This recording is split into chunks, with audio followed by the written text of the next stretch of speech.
Good morning. आवाज आ रही सब लोगों को मेरी? Good morning sir. Morning sir. Good morning. Morning everybody. चलो देखो, लास्ट क्लास में अपन ने कॉम्प्लीमेंट्री इवेंट के बारे में देखा था। कॉम्प्लीमेंट्री इवेंट सिंपल सी शब्दों में बात करें तो सिंपल स्पेस के या फिर टोटल आउटकम्स में से जो जो आउटकम इवेंट ए को फेवर कर रहे हैं तो फिर वो कॉम्प्लीमेंट्री इवेंट को फेवर नहीं करेंगे। या फिर मैं ये बोलूँ कि मान लो टोटल 10 आउटकम है ना, ये टोटल आउटकम है 10। किसी भी एक्सपेरिमेंट में टोटल आउटकम 10 है, उनमें से इवेंट ए को फेवर करने वाले जो है वो 4 हैं। तो ये अभी ये जो 4 है, 4 के अलावा जो 6 बचे हैं वो सारे के सारे किस में आ जाएंगे?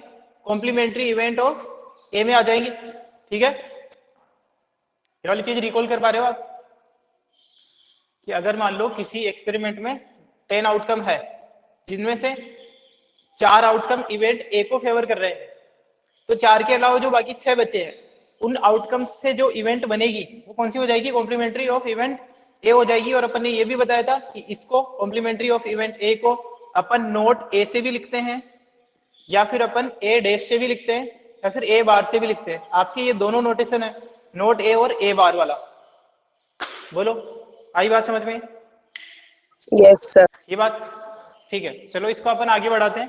इन दोनों की प्रोबेबिलिटीज में, यानी कि किसी अपने प्रोबेबिलिटी का इक्वली लाइकली आउटकम जो होते हैं थ्योरेटिकल अप्रोच में, उसमें जो प्रोबेबिलिटी है उसका फॉर्मूला अपन ने देखा था कि favourable outcome upon total number of equally likely outcome to be precise. ठीक है, तो अब इन दोनों की किसी इवेंट ए और उसकी कॉम्प्लीमेंट्री इवेंट की प्रोबेबिलिटी में क्या रिलेशन होता है उसको अपन फाइंड करने की कोशिश करते हैं। कॉम्प्लीमेंट्री जब भी मैं बोलूंगा तो इवेंट ए बोल रहा हूं तो इसका मतलब नॉट ए है ना, कि वो नहीं होगी।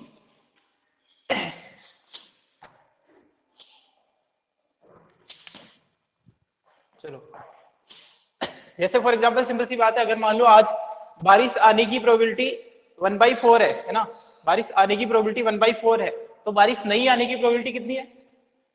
बोलो बोलो, कितनी हो जाएगी?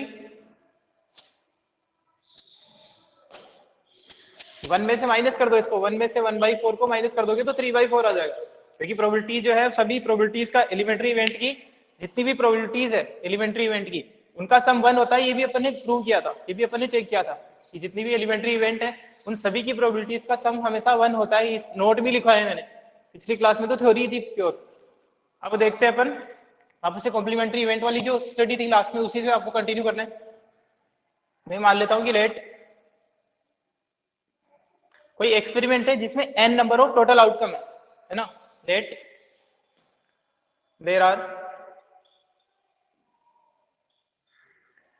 n small n outcomes in n total है ना, there are n total outcomes. और ये टोटल है, और क्योंकि मैंने आपको बता दिया है क्योंकि अपन प्रोबेबिलिटी पढ़ रहे हैं थ्योरेटिकल अप्रोच से, तो थ्योरेटिकल अप्रोच से जब प्रोबेबिलिटी पढ़ रहे हैं तो सारे आउटकम इक्वली लाइकली है बाय डिफॉल्ट, बताने की जरूरत नहीं है। There are n total outcomes in any experiment, in any random experiment है ना, n है और इवेंट ई को फेवर करने वाले आउटकम है ना। अब मैं लिखता हूं, एक पॉइंट ये लिख दिया, टोटल आउटकम इतने है ना, favourable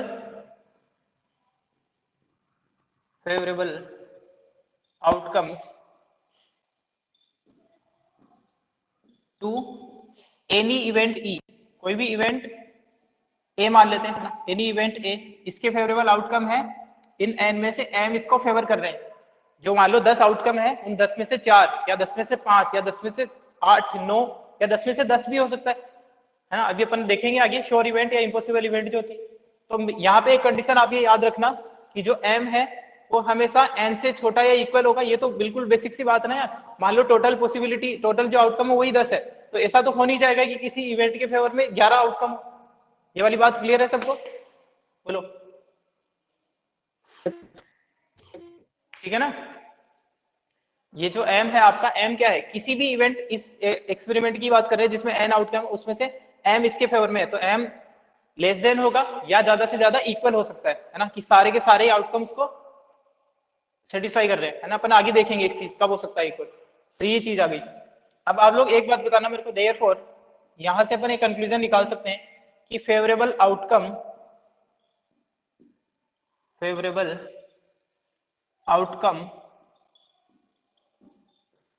to event A bar, event A bar बोल दो या फिर कॉम्प्लीमेंट्री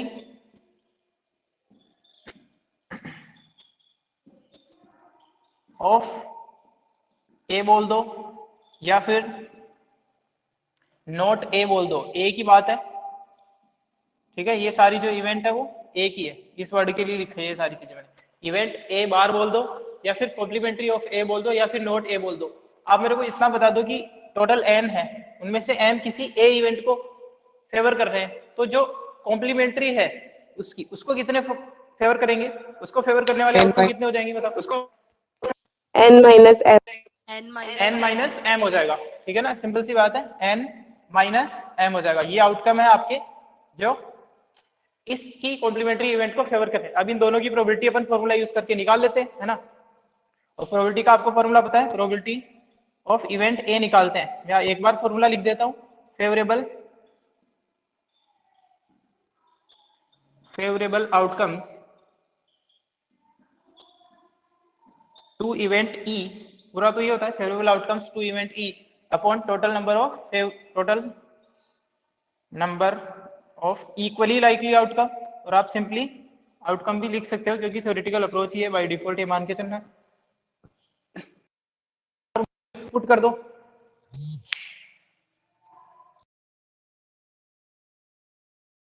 में वैल्यूज पुट कर दो, बताइए फेवरेबल आउटकम कितने हैं इवेंट ई के फेवर में। अपन ने जो यहाँ पे डेटा लिखे उनमें से m m है, स्मॉल m, और टोटल कितने हैं n n है टोटल। ये हो गई मेरी इक्वेशन नंबर 1, ठीक है। अब मैं क्या करता हूँ, प्रोबेबिलिटी निकाल। ये तो क्या है, ये प्रोबेबिलिटी ऑफ इवेंट ए है ना, ये किस चीज को रिप्रेजेंट कर रही है, ये जो नोटेशन है पी लिख के फिर ब्रैकेट में ए लिखना, ये रिप्रेजेंट करती है प्रोबेबिलिटी ऑफ इवेंट ए। अब मैं निकाल रहा हूं इसके कॉम्प्लीमेंट्री इवेंट की प्रोबेबिलिटी, है ना। पी नॉट ए या ए बार, ए की बात है, इसकी प्रोबेबिलिटी कितनी हो जाएगी, इसके फेवरेबल कितने हैं, ए बार के फेवरेबल कितने, n minus m n minus m. तो n minus m upon n, ठीक है। तो ये आ गया। अब इसको अपन थोड़ा कैलकुलेट करते हैं, ये किस चीज को रिप्रेजेंट कर रही है, ये रिप्रेजेंट कर रही है probability of event not a, not a को रिप्रेजेंट कर रही है। इसको अपन आगे कैलकुलेट करते हैं इधर थोड़ा।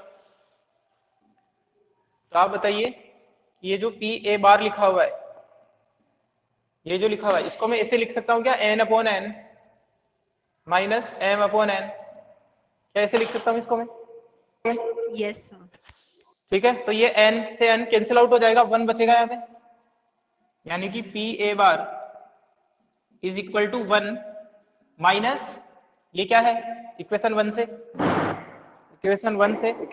से ये बन गया प्रोबेबिलिटी ऑफ ए।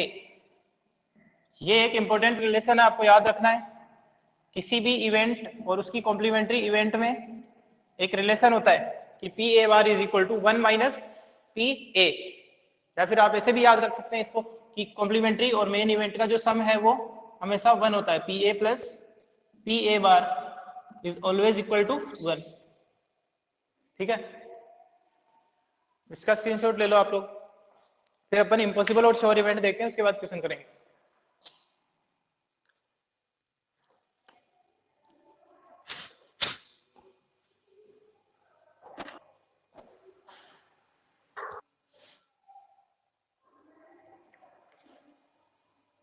ले लिया आप लोगों ने स्क्रीनशॉट? Yes sir. तो अपन ने देखो क्या क्या चीज देख ली। एक तो ये देख लिया अपन ने कि जितनी भी एलिमेंट्री इवेंट होती है उन सभी की प्रोबेबिलिटीज का सम 1 होता है। एक अपन ने कॉम्प्लीमेंट्री इवेंट देखी, फिर कॉम्प्लीमेंट्री इवेंट और उसकी मेन इवेंट जो है उसमें एक रिलेशन देगा कि अगर मेरे को पी ए दे रखा हो और पी ए बाहर निकालना हो तो कुछ भी नहीं करना है, जो मेन इवेंट है उसकी प्रोबेबिलिटी को 1 में से माइनस कर दो तो कॉम्प्लीमेंट्री की प्रोबेबिलिटी आ जाएगी।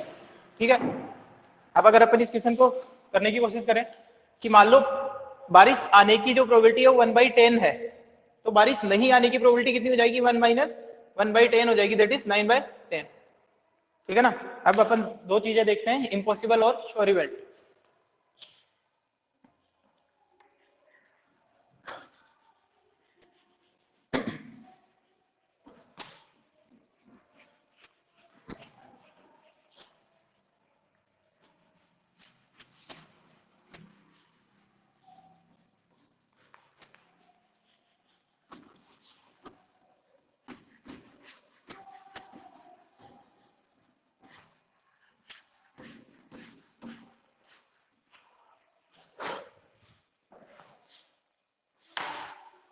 सबसे पहले अपन देखते हैं श्योर इवेंट। श्योर इवेंट किसे बोलते हैं, जैसा कि नाम से ही पता चल रहा है श्योर मतलब वो होगी ही होगी, जब भी एक्सपेरिमेंट होगा तो वो वाली कोई भी आउटकम आ जाए, मान लो किसी एक्सपेरिमेंट में 10 आउटकम पॉसिबल है, उन 10 में से चाहे कोई भी आउटकम आ जाए वो इवेंट तो पर्टिकुलर होगी ही होगी। श्योर इवेंट का इसका मतलब ये है, जैसे एग्जांपल से बता देता हूं मैं पहले आपको, जैसे फॉर एग्जांपल कुछ इवेंट के एग्जांपल लिखता हूं यहाँ पे ना। अपन बात कर रहे हैं रोलिंग ए डाइस, है ना, एक्सपेरिमेंट है रोलिंग ए डाइस, है ना।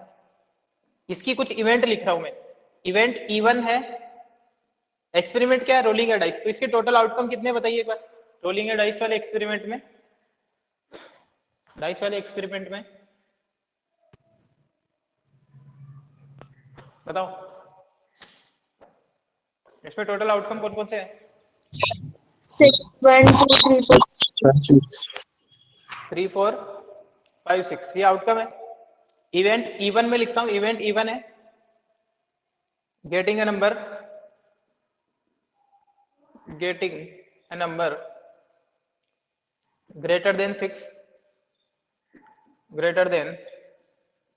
इवेंट E2 लिखता हूं मैं getting a number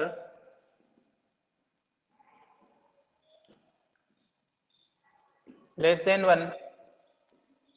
event E3 है getting a number less than 7। ठीक है, कुछ इवेंट मैंने आपके सामने ये लिखी है, तो देखो अब इसके फेवरेबल आउटकम लिख देता हूं, ये जो इवेंट लिखी हुई है ना इनके सबके यहां पे लिख देता हूं मैं favourable outcomes, favourable outcomes. Event E1 है getting a number greater than 6, इसके फेवरेबल आउटकम कितने हैं इन 6 में से, बोलो 0, कोई भी नहीं है, सर 0। Favourable Yes. आउटकम कोई नहीं है, तो यहाँ पे मैं लिख देता हूँ नन। इसके बाद में बताइए getting a number less than 1, इसके 0. फेवरेबल आउटकम भी कोई नहीं है क्योंकि हो ही नहीं सकता है। Yes.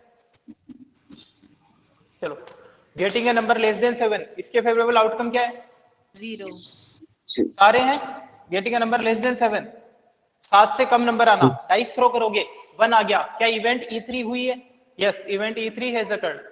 मान लो आपने डाइस रोल किया, ठीक है, और 1 आ गया अपर फेस पे, तो आप क्या बोलोगे, इवेंट E3 हुई है या नहीं हुई है, इवेंट E3 हुई है। अगर 2 आ गया Yes. तो इवेंट E3 हुई है, अगर 3, 4, 5, 6 कुछ भी आ गया तो इवेंट 3 हुई है। तो इसका मतलब इसके जो फेवरेबल आउटकम है वो तो क्या है, सारे हैं, ऑल जितने भी 1, 2, 3, 4, 5, 6 है वो सारे के सारे इसके फेवरेबल है। तो इसका मतलब ये है कि ये जो कुछ इवेंट लिखी है मैंने E1 और E2, तो आप कितनी भी बार एक्सपेरिमेंट को कर लो, मान लो डाइस पे 1 आ जाता तो भी मैं ये बोलता कि event E1 has not occurred, event E1 नहीं हुई, क्योंकि ऐसा हो ही नहीं सकता कि ग्रेटर देन 6 नंबर आ जाए। और इवेंट E2 के लिए भी सेम बात है, मान लो डाइस पे 2 आ गया, फिर भी आप बोल रहे हो कि E1 भी नहीं हुई और E2 भी नहीं हुई और E3 अभी भी हुई है। 4 आ गया, फिर भी आपने कहा कि इवेंट E1 तो नहीं हुई है, इवेंट E2 अभी भी नहीं हुई और इवेंट E3 तो अभी भी हो रही है। यानी कि जब भी आप एक्सपेरिमेंट कर रहे हो तो इवेंट E3 तो हमेशा हो रही है डेफिनेटली, बट E1 और E2 कभी भी नहीं हो रही। तो यहां से क्लियर पता चल रहा है कि ये इवेंट तो होगी ही होगी जब भी एक्सपेरिमेंट करेंगे अपन, तो इसको तो बोलते हैं श्योर इवेंट। और इस तरीके की जो इवेंट है जिसका फेवर करने वाला एक भी आउटकम नहीं है, नन, तो उसको अपन बोलते हैं इम्पॉसिबल इवेंट। तो क्या आपको क्लियर हो गई इम्पॉसिबल और श्योर इवेंट? Sir. बोलो। तो अपन लिख Yes, लेते sir. हैं श्योर इवेंट में whenever the experiment will be done, whenever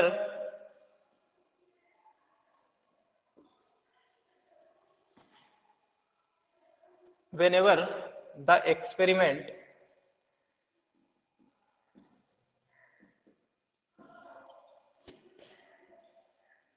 will be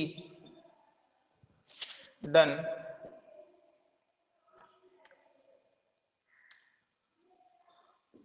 the event, if any event,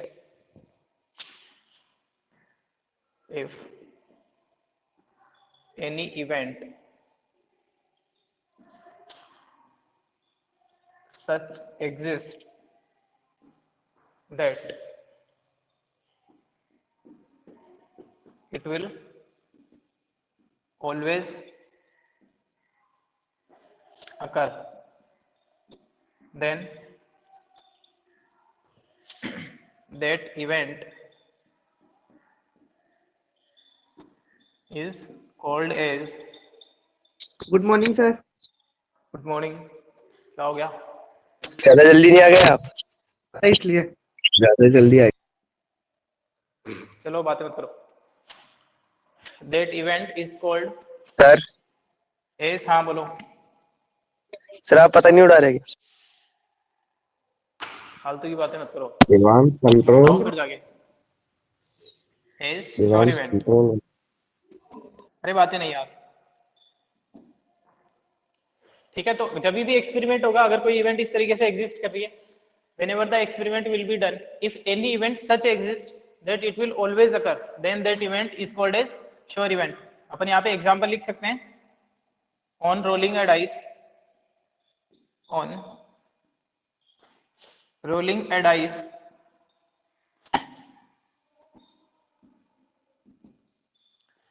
getting a number less than 7, तो ये जो इवेंट है वो श्योर इवेंट है। इसी तरीके से इम्पॉसिबल इवेंट, इम्पॉसिबल इवेंट, इसमें पूरी डेफिनेशन आप लोग लिख लेना। whenever the experiment will be done, if an event such exists that it will never happen, है ना, सिंपल सा लिख देता हूं मैं, it will never occur, तो ऐसी इवेंट क्या हो जाएगी फिर? इम्पॉसिबल इवेंट हो जाएगी। एग्जांपल है on rolling a dice, on rolling a dice, ये दोनों getting a number greater than 6,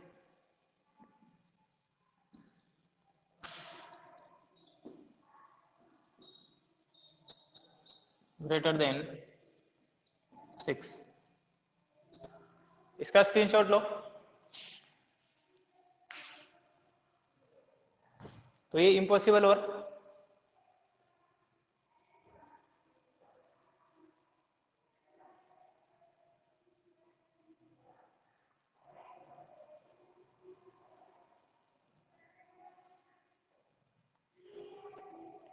ले लिया इसका स्क्रीनशॉट?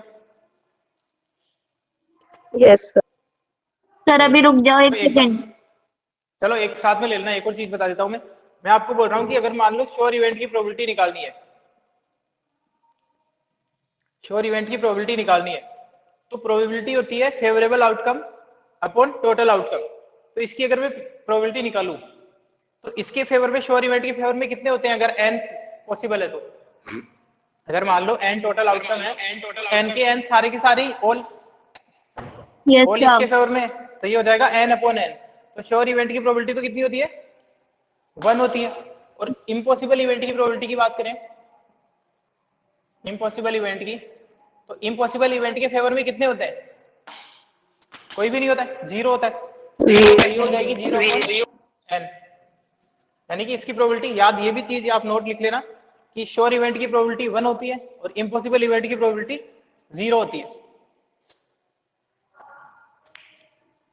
ठीक है? अब ले लो स्क्रीनशॉट।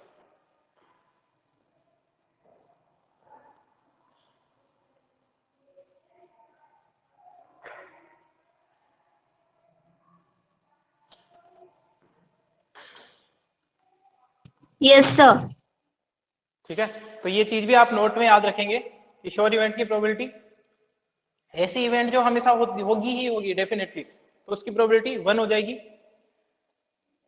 और अगर कोई इवेंट होगी ही नहीं कभी, दैट कैन नेवर हैपन, तो उसकी प्रोबेबिलिटी 0 हो जाएगी।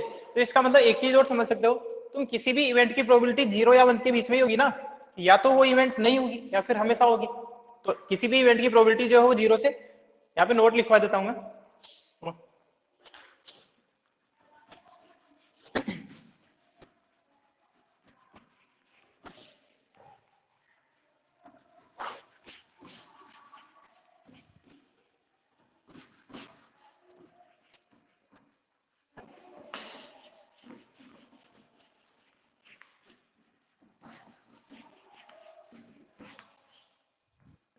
नोट लिख रहे हैं अपन यहाँ पे।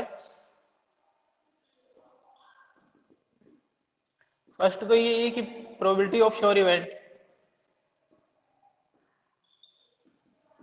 Equal to 1। सेकेंड है probability of impossible event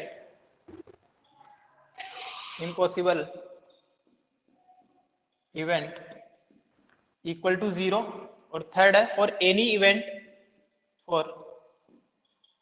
event A, किसी भी इवेंट ए की जो प्रोबेबिलिटी है वो हमेशा 0 से 1 के बीच में रहेगी, 0 से 1 के बीच में रहेगी। याद रखना, ये एमसीक्यूज में क्वेश्चन आ सकता है कि किसी भी इवेंट की प्रोबेबिलिटी 0 और ग्रेटर देन का साइन, इक्वल टू का साइन भी है, लेस देन इक्वल टू का साइन भी है यहाँ पे। यानी कि 0 भी हो सकती है अगर इम्पॉसिबल इवेंट हुई तो, और 1 भी हो सकती है अगर अगर श्योर इवेंट हुई तो 1 हो सकती है, इम्पॉसिबल इवेंट हुई तो 0 भी हो सकती है। तो इक्वल टू का साइन भी है साथ साथ में, इनइक्वलिटी के साथ में। क्लियर है? Yes, इसका sir. स्क्रीनशॉट ले लो। अब अपन कुछ एक्सपेरिमेंट है उनके सैंपल, उनके टोटल आउटकम बता देता हूँ मैं आपको, जो अपने काम में आते रहेंगे।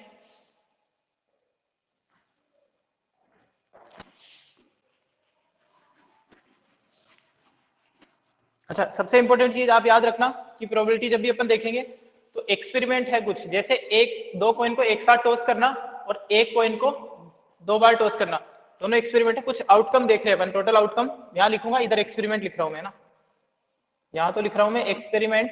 ऑब्वियस सी बात है, अपन रैंडम एक्सपेरिमेंट की बात कर रहे थे।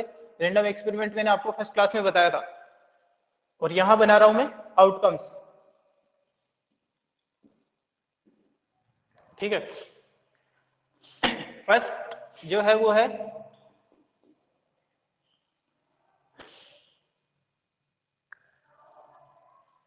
टॉसिंग 2 coins साइमल्टेनियसली का मतलब होता है एक साथ, किसी भी काम को अगर साथ साथ में उछाल रहे दोनों सिक्कों को, है ना। Tossing 2 coins simultaneously. याद रखना जो आउटकम इसके हैं वही आउटकम और मतलब सेम है ना। टॉसिंग 2 coins साइमल्टेनियसली, या फिर एक ही सिक्के को 2 बार उछालना। देखो, 2 सिक्कों को एक साथ टॉस करना या एक ही सिक्कों को 2 बार उछालना, दोनों के आउटकम जो है वो सेम ही आते हैं। टॉसिंग a coin twice, यहाँ पे देखो लैंग्वेज में तो दोनों में फर्क है कि इसका मतलब तो है कि एक सिक्के को 2 बार उछालना है, एक बार उछाला फिर 2 बार उछाला, ठीक है, तब टोटल आउटकम। और एक ही सिक्के को 2 सिक्कों को एक साथ उछालना, लेकिन आउटकम जो है दोनों के वो सेम आएंगे, तो अपन एक ही एक्सपेरिमेंट की तरह डील करेंगे इसको। इसी तरीके से 3 सिक्के को एक साथ उछालना या एक सिक्के को 3 बार उछालना, आउटकम सेम है, ठीक है ना। सेकेंड सेम है, tossing 3 coins simultaneously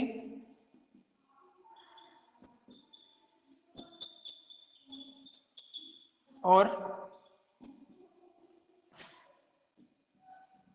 tossing a coin thrice, 4 बार टॉस करें। थर्ड है एक डाइस का तो आपको पता ही रोलिंग। अब मैं बात करूंगा दो डाइस को एक साथ रोल करना या एक ही डाइस को दो बार रोल करना।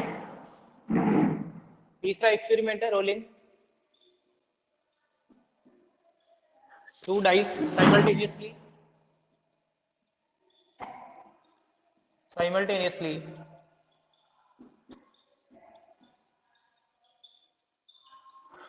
या फिर रोलिंग a die twice। ठीक है, ये जो एक्सपेरिमेंट है वो सेम है। अब इनके आउटकम लिखता हूं मैं इधर। ये दोनों एक्सपेरिमेंट है वो सेम ही है और इनके जो टोटल पॉसिबल आउटकम है वो कुछ इस तरीके से बनते हैं। देखो क्या हो सकता है कि फर्स्ट वाले पे हेड आ जाए, दूसरे वाले पे भी हेड आ जाए, फर्स्ट वाले कॉइन पे भी हेड आ जाए, दूसरे वाले कॉइन पे भी हेड आ जाए। ठीक है, और क्या पॉसिबल है? फर्स्ट वाले पे हेड आ जाए, दूसरे पे टेल आ जाए, फर्स्ट वाले पे टेल, दूसरे वाले पे हेड और दोनों पे टेल आ जाए। तो ये टोटल पॉसिबल आउटकम कितने हैं? इनका नंबर कितना है? नंबर ऑफ टोटल आउटकम कितने आ रहे हैं इस केस में? 4। 4 आ रहे। ठीक है ना। सेकंड इसकी बात करें, तीन कॉइन वाले केस की बात करें तो इसमें पॉसिबल जो आउटकम है वो कुछ इस तरीके से बनेंगे कि मान लो तीनों पे हेड आ जाए या फिर head head tail head tail head tail head head head tail tail tail head tail tail tail head और टेल टेल टेल। कितने हैं? 8 है। तो 8 आउटकम पॉसिबल है अगर तीन कॉइन को एक साथ टॉस करें। तो क्या हो सकता है? एक पॉसिबिलिटी तो ये है कि अपने को टोटल आउटकम का मतलब क्या क्या चीजें पॉसिबल है वो सारी चीजें लिखनी होती है ना। तो क्या क्या पॉसिबल है?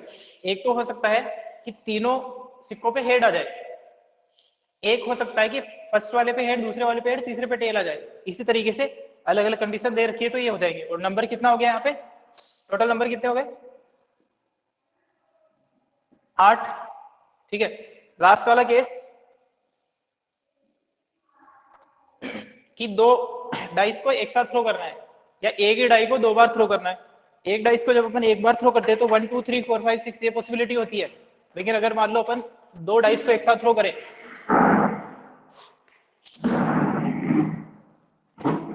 तो कुछ इस तरीके का अपना टोटल आउटकम बनते हैं कि ऐसा हो सकता है कि फर्स्ट वाले पे 1 आ जाए, दूसरे पे भी 1 आ जाए। ठीक है, एक हो सकता है कि 1 के साथ में 2 आ जाए, फर्स्ट वाले पे 1 आ रहा है जब सेकंड वाले पे 2 आ रहा है। ऐसा हो सकता है कि फर्स्ट वाले पे 1 रहे फिर 3 आ जाए। तो इस तरीके से 1 के साथ में 6, यानी कि 1 के साथ में कितनी पॉसिबिलिटी हो गई? 6 पॉसिबिलिटी हो गई। इसी तरीके से 2 के साथ में 1 आ सकता है, 2 के साथ में 2 आ सकता है और 2 के साथ में 6 आ सकता है, यानी कि 2 के साथ में भी 6 पॉसिबिलिटी है। इसी तरीके से 3 के साथ में 1, 3 के साथ में 2 और 3 के साथ में 6। सेम 4 के साथ में हो सकता है और 4 के साथ में 6 आ सकता है। 5 के साथ में 1, 5 के साथ 2 और 5 के साथ में 6 आ सकता है। और सेम 6 के साथ में भी 6 नंबर कॉम्बिनेशन बना सकते हैं, 6 2 6 6। तो ये टोटल कितने बन जाएंगे इस तरीके से? टोटल कितने बन जाएंगे डाइस, दो डाइस को एक साथ रोल करने पे? हर लाइन में 6 लिखे हुए, 1 के साथ में 1 आ सकता है, 2 आ सकता है, 3 आ सकता है, तो 36 हो जाएंगे। तो टोटल कितने हो जाएंगे यहाँ पे? 36। ठीक है ना, दो डाइस के केस में 36। तो यहाँ पे एक ऑब्जर्वेशन भी तुम एक फॉर्मूला भी यूज कर सकते हो कि देखो एक सिक्के को एक बार टॉस करने पे कितने आउटकम आते हैं। यहाँ लिखता हूँ मैं, इसको मिटा दूंगा वापस से। एक सिक्के को एक साथ टॉस करने पे 2 आते हैं। अब उसी सिक्के को तुम दो बार टॉस कर रहे हो तो कितने आउटकम बनेंगे उसको निकालने के लिए वहां पे पावर लगा दो। एन मतलब कितनी बार किया है तुमने। मान लो अब निकालो, एक सिक्के को 4 बार टॉस करने पे निकालना है कि टोटल आउटकम कितने बनेंगे। तो 2 टू दी पावर 4 हो जाएगा। कितने आ जाएंगे? 16 आ जाएंगे। अगर एक सिक्के को 2 बार का निकालना है तो 2 टू दी पावर 2 4 ही आएगा। एक सिक्के को 3 बार वाले केस में 2 टू दी पावर 3 करोगे 8 आएगा। कि एक बार उस एक्सपेरिमेंट को करने पे कितने आउटकम है और कितनी बार कर रहे हो उसके पावर में लगा दो। सेम फॉर्मूला यहाँ पे भी चलेगा, जिससे डाइस वाले केस को, डाइस वाले एक्सपेरिमेंट को अपन एक बार करते हैं तो कितने आउटकम बनते हैं। डाइस वाले एक्सपेरिमेंट को जब अपन एक बार करते हैं तो कितने आउटकम बनते हैं? 6 बनते हैं। तो अब मान लो जितनी बार करना है उसके पावर में लगा दो। अब आपको बोला है कि एक बार में कितने बनेंगे, तो 6 टू द पावर 1 6 हो जाएगा। 2 बार में निकालना है तो 6 to the power 2 that is 36 total number of outcome. मान लो एक डाइस को 3 बार, क्वेश्चन एमसीक्यूज में आ सकता है कि एक डाइस को 3 बार रोल किया है, या एक ही डाइस को 3 बार रोल किया है, या फिर 3 डाइस को एक साथ रोल किया है। तो दोनों केस में कितने आ जाएंगे, 6 टू द पावर 3 कितना हो जाएगा, 216 हो जाएगा टोटल नंबर ऑफ आउटकम। ठीक है ना। तो एक ये फॉर्मूला भी याद रखना आप लोग, इसका स्क्रीनशॉट लो पहले, फिर ये फॉर्मूला नोट लिखवा देता हूँ, ये वाला फॉर्मूला।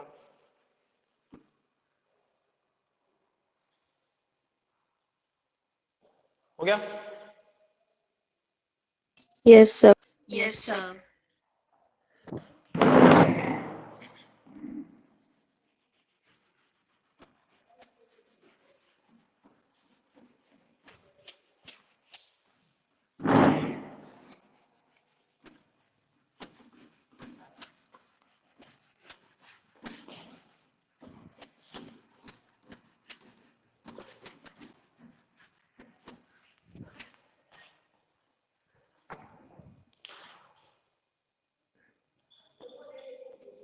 नोट पर लिख रहे हैं। फर्स्ट है total number of outcomes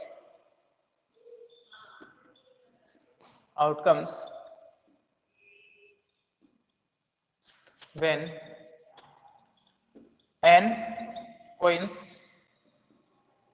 are tossed simultaneously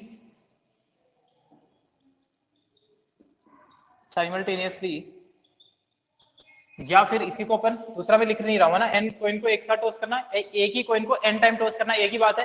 तो कितने हो जाते हैं, तो 2 टू दी पावर n।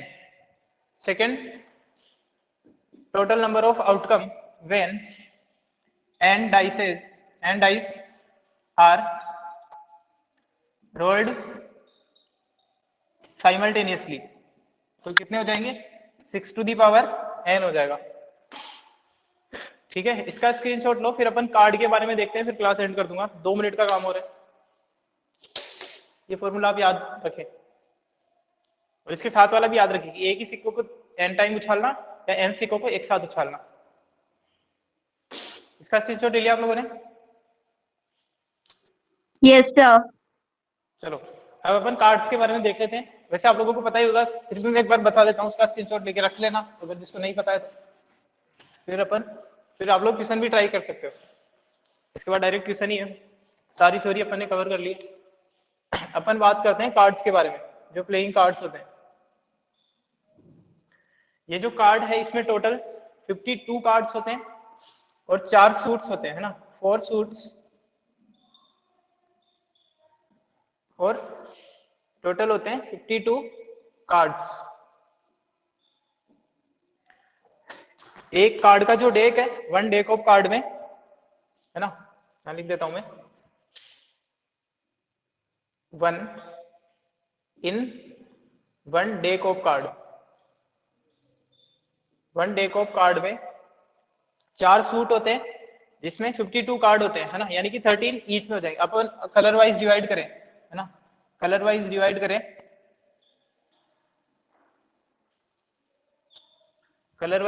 करें, तो ब्लैक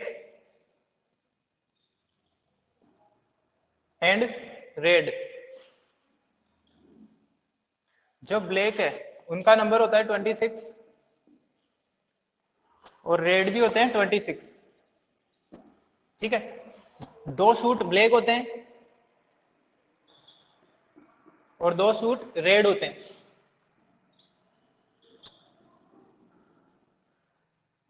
एक डेक में 4 सूट होंगे, 52 टोटल कार्ड्स होते हैं, 26 ब्लैक होते हैं, 26 रेड होते हैं, 2 सूट ब्लैक के होंगे, 2 सूट रेड के होंगे।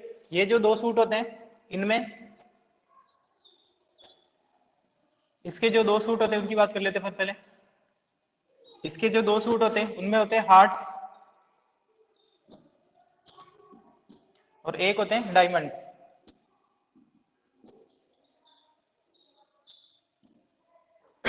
Hearts and diamonds. हार्ट्स जो है, ये सिंबल आपको याद रखने की जरूरत नहीं, फिर भी आप थोड़ा सा ध्यान रखें। हार्ट्स पे कुछ ऐसा रेड कलर का सिंबल बना हुआ रहता है।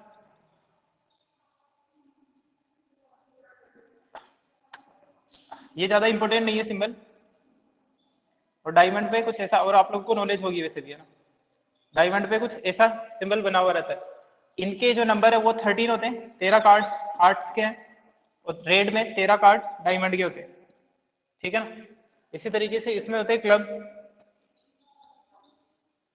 And spades. क्लब्स में ऐसा नोट सिंबल बना हुआ रहता है।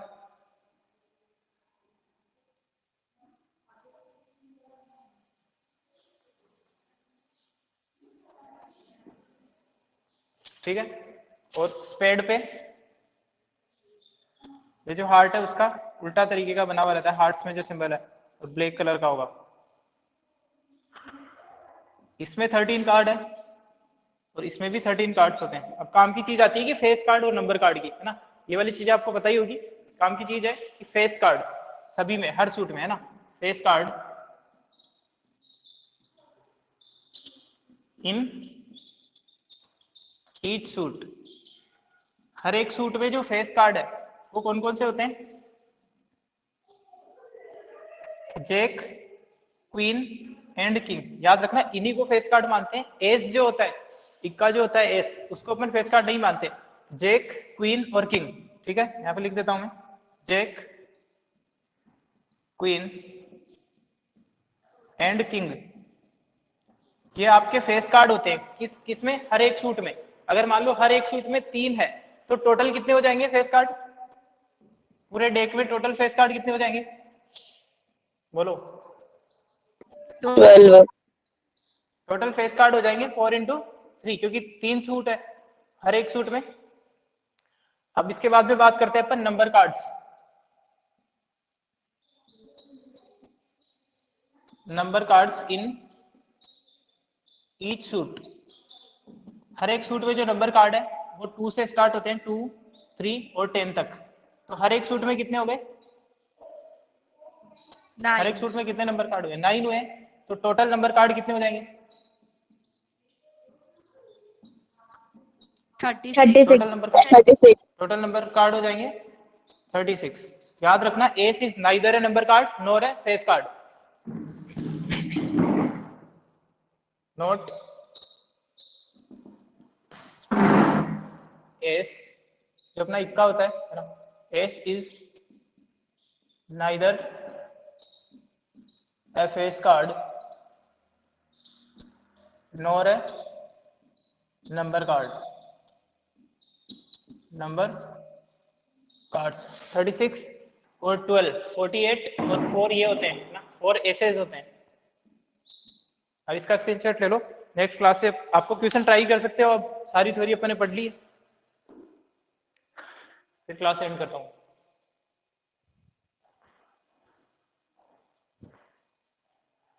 Yes, sir. ठीक है, चलो क्लास एंड करता हूँ।